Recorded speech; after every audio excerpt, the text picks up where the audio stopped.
Pois é, meu amigo, Brasília literalmente está pegando fogo. O Lula está agora tendo que enfrentar um dos maiores escândalos de corrupção deste governo atual.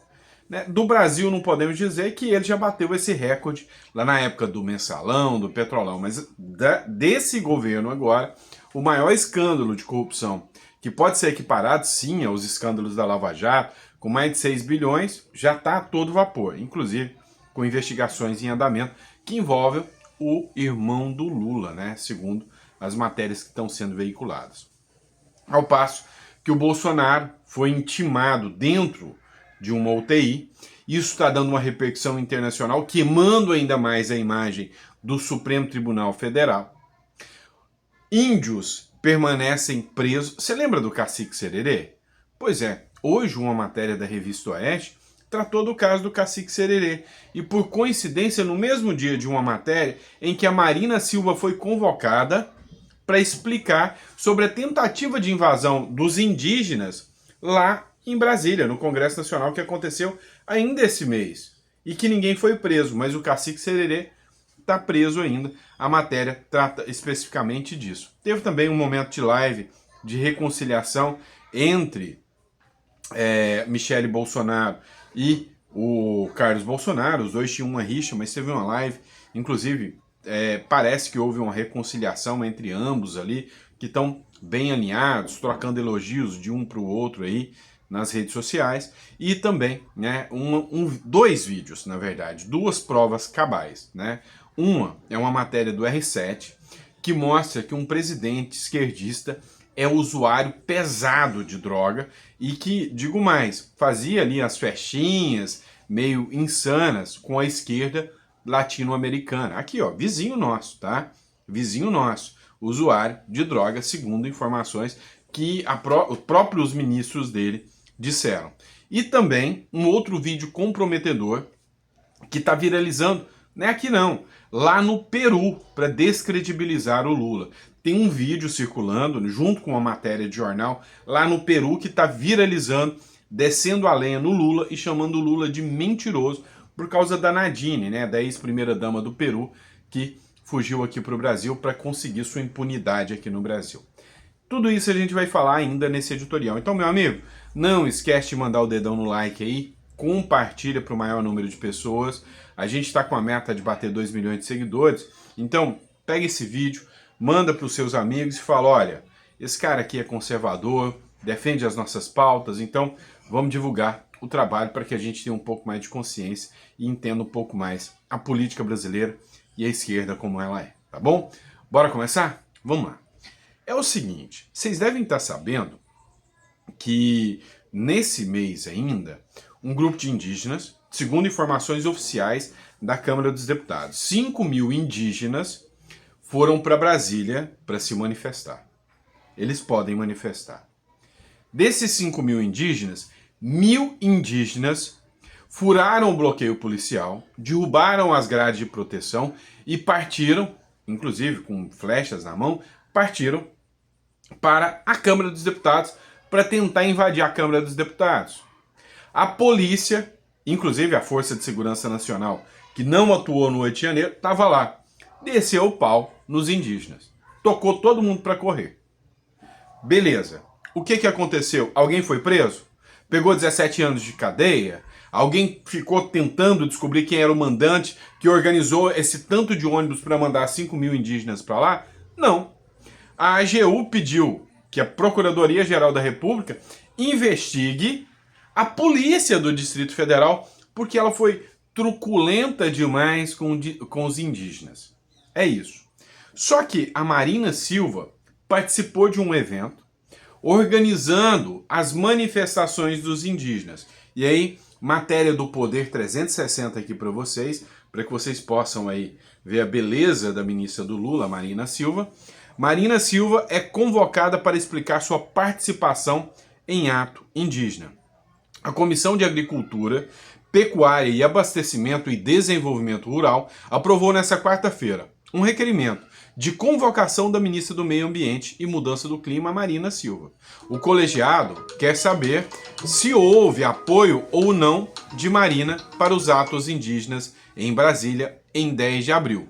quando manifestantes entraram em conflito com a polícia local por tentarem invadir uma zona do Congresso barricada pelas autoridades. Pois é, será que foi financiadora dos atos indígenas?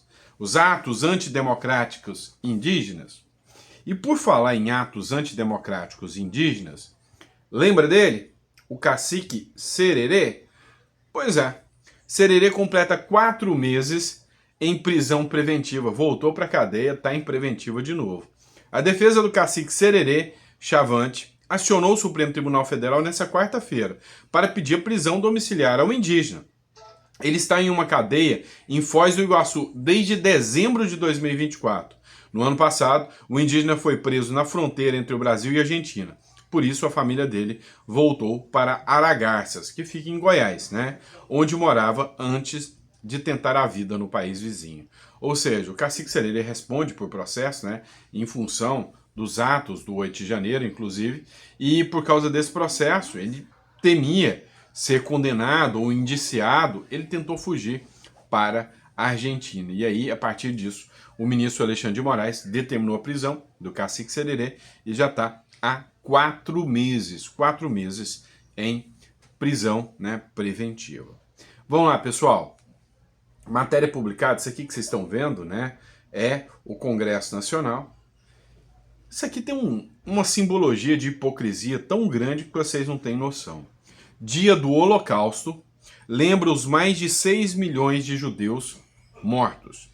Este ano, o Dia do Holocausto e do Heroísmo é celebrado nos dias 23 e 24 de abril, uma data criada para lembrar os 6 milhões de judeus que foram assassinados pelo regime nazista durante a Segunda Guerra Mundial.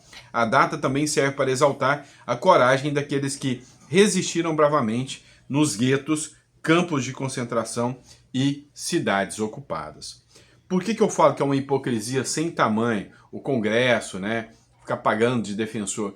Porque é a partir dali, né, do poder público, que a gente está vendo um aumento de mais de 300% do antissemitismo no Brasil. Só você dar uma pesquisada aí, que você vai ver que o ódio contra os judeus no Brasil, depois que esse governo voltou, tá estourando. Padre levantando bandeira de Free Palestine, ou seja, Palestina livre, partido apoiando o grupo Hamas, aquele grupo que pegava bebê, colocava no forno e assava eles vivos, só para ver a dor dos judeus. Aquele grupo que abusava de senhoras na frente dos pais, dos filhos, dos irmãos. Aqueles grupos que arrastaram moças abusadas, sangrando, né, nas suas partes íntimas, enquanto alguns sujeitos aqui no Brasil parabenizavam e transitam pelo Congresso Nacional livremente. Sujeitos que foram lá ironizando uma menina que morreu nas mãos daqueles cretinos, e o cara fica passeando ali, e ainda jornalista aí defendendo Palestina livre, né? Resistência do povo palestino. O Brasil se tornou um lugar de hipócritas, de canalhas, isso sim, tá? Então, isso aí, né, sinceramente, me soa mais como hipocrisia. Vamos lá, pessoal. Matéria do R7 agora, né? Sempre um esquerdista, né? Ex-ministro diz que presidente é viciado em drogas e sumiu por dias. O ex-chanceler colombiano Álvaro Leia acusou publicamente o presidente Gustavo Petro de ser usuário de drogas em uma carta divulgada na quarta-feira nas redes sociais. Segundo Leia, o comportamento de Petro durante uma visita oficial à França em junho de 2023 evidenciou o problema. Na ocasião, o presidente teria desaparecido por 2 dias na capital francesa.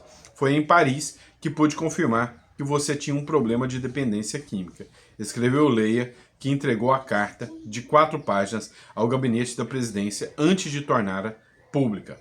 Em resposta, o Petro disse que seus 2 dias em Paris foram dedicados a turismos e atividades com a família. O que acontece em relação ao Petro, né? Você tira suas próprias conclusões.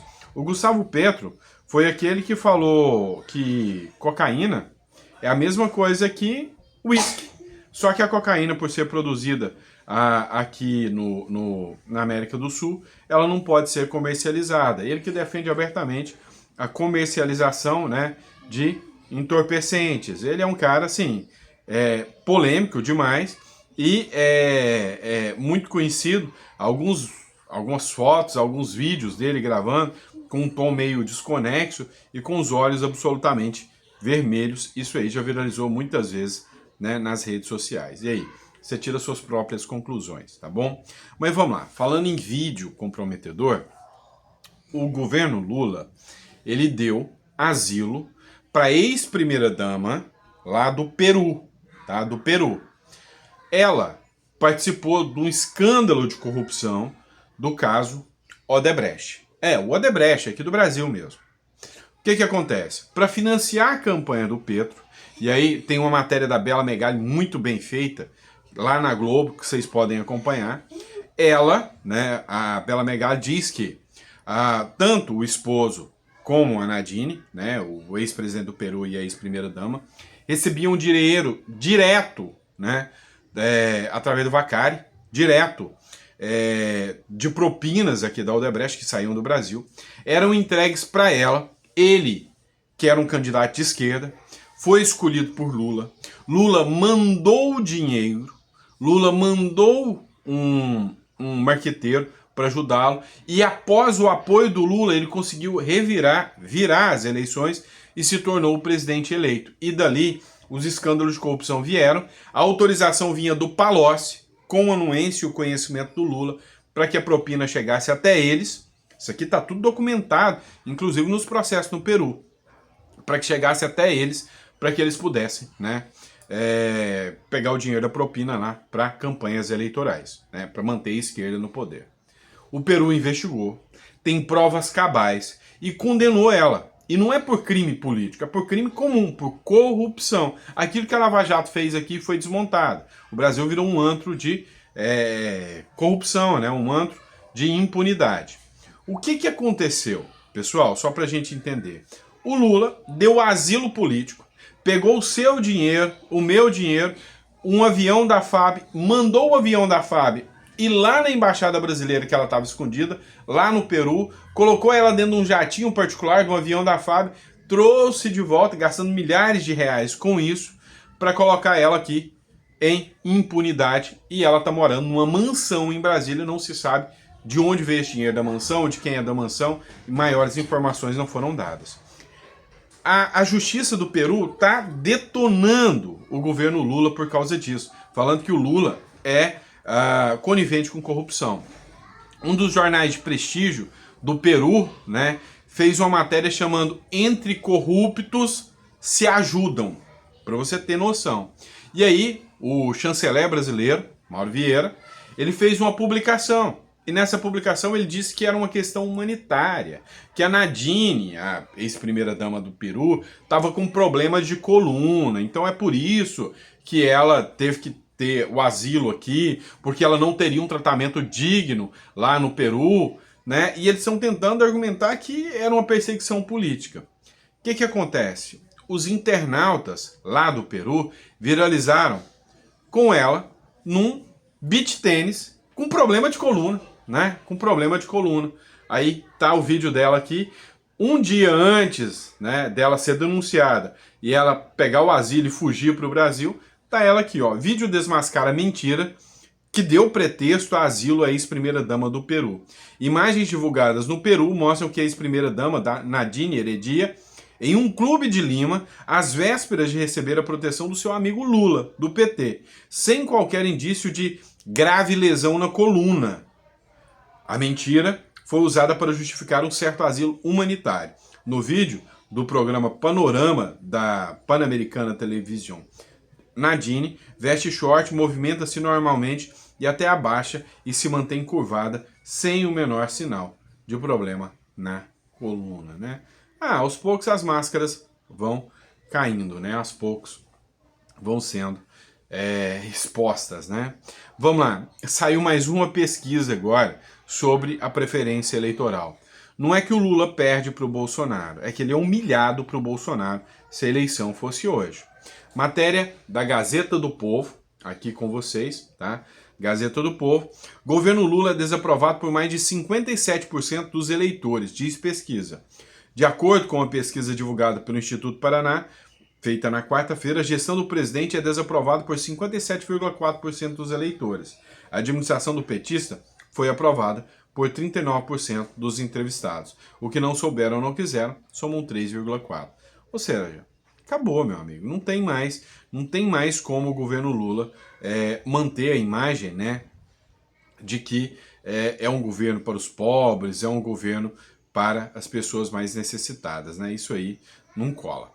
E aí, vamos falar agora da questão do Bolsonaro ter sido intimado. De novo, é o seguinte, a Revista Oeste fez uma publicação, e nessa publicação o título foi forte. O judiciário brasileiro chegou ao nível mais baixo da sua história. O processo do, abre aspas, golpe armado já tem as sentenças prontas e os réus já estão condenados antes do julgamento. Quanto fizeram críticas a Lava Jato, né? Tem um trecho da matéria que diz assim: o que estão fazendo ali, sem o menor vestígio de vergonha na cara, é um processo em que as sentenças já foram dadas e os réus já estão condenados antes de se iniciar o julgamento. O processo do, abre aspas, golpe armado, fecha aspas, que não teve nenhuma arma, não poderia ou podia derrubar o governo de país algum do planeta e do qual, até agora, os acusadores não conseguiram apresentar o mais miserável fragmento de prova que se possa ser levado a sério por alguém. Ou seja, a credibilidade do judiciário brasileiro está indo pelo ralo, literalmente pelo ralo. A justiça mandou intimar o Bolsonaro dentro da UTI. Até o Mourão, que não tem muita credibilidade de passagem para defender o Bolsonaro, fez uma publicação em defesa do Bolsonaro. Até jornalistas de esquerda estão defendendo o Bolsonaro, falando, mas qual o sentido disso? Qual a razão disso? O cara tá na UTI, por que o Moraes não esperou o cara sair da UTI, chegou na sua casa, ele intima. É insano, é absurdo. O general Mourão escreveu o seguinte: o STF do Brasil age de maneira cruel e desumana ao intimar o presidente Jair Bolsonaro em um leito de UTI. Bolsonaro não oferece risco para ninguém e hoje luta pela sua recuperação. Um pouco de respeito e solidariedade é o mínimo que esperamos. Basta dessa perseguição.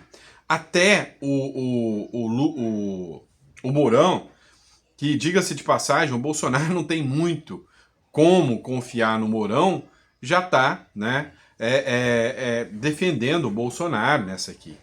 E aí, internautas, né, viralizaram, resgatando uma postagem, uma matéria da revista Veja, que diz o seguinte: a justiça fica 6 anos sem encontrar o Boulos e a ação por dano ao patrimônio é extinta.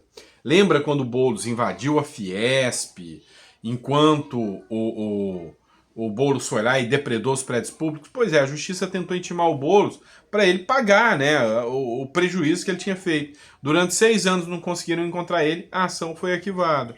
Já o Bolsonaro, matéria da Gazeta do Povo, entre um exame e outro, o oficial de justiça caça Bolsonaro no hospital.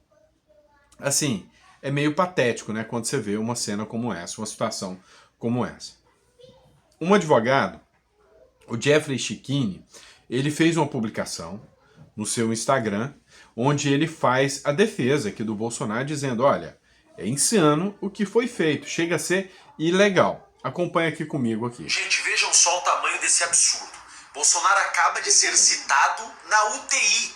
É isso mesmo, olha lá, oficial de justiça citando Bolsonaro de um processo, de mais um processo, né?